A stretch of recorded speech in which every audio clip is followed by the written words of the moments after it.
A volatile day for stocks. What's behind it? Let's speak with George Ball, who's chairman of Sanders Morris, and I'm Lisa Bernhard with Reuters.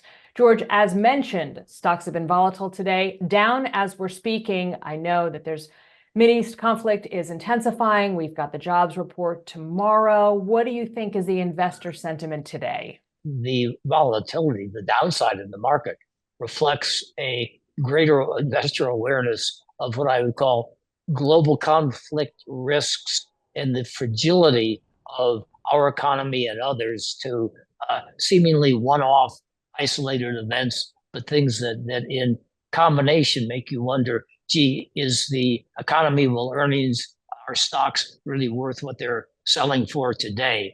And that's spilled over into a more volatile, a more risk-off sentiment for at least the time being, Lisa. So are you saying a combination of events, and am I correct to assume the port strike is included in that, makes really investors uncertain and therefore jittery? As an investor, you might say, well, a port strike is simply a passing phenomenon. It's sort of a thing that happens in New York or Baltimore, Los Angeles. It doesn't matter very much, and it'll get settled fairly soon. The psychological impact's much greater. It shows you how fragile supply chains are. It shows you how the power balance between labor and capital may have shifted, even for some little while. And I think that people underestimate the psychological damage that something like, oh my gosh, we're not going to have the inventories at Christmas time that we need to have, or we can't build the cars we want to because we can't get some parts in here from the Philippines. And again, investment sentiment is a very fragile thing. I think the port strike and other things like it, including the global heating of military conflict, could be deleterious to the markets over some period ahead here. So how does all of this affect your positioning then?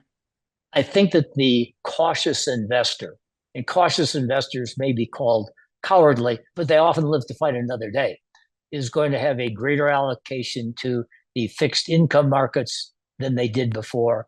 And they're going to invest more and shift their equity holdings toward the value sector and really away from the more romantic AI tech magnificent seven that have driven the markets over much of the first 8 months of the year.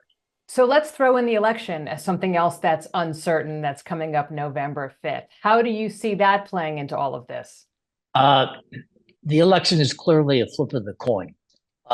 What many investors want, by the way, is going to be a split between the White House, the Senate, and the Congress, so that the legislative and executive branches basically have little power to do anything.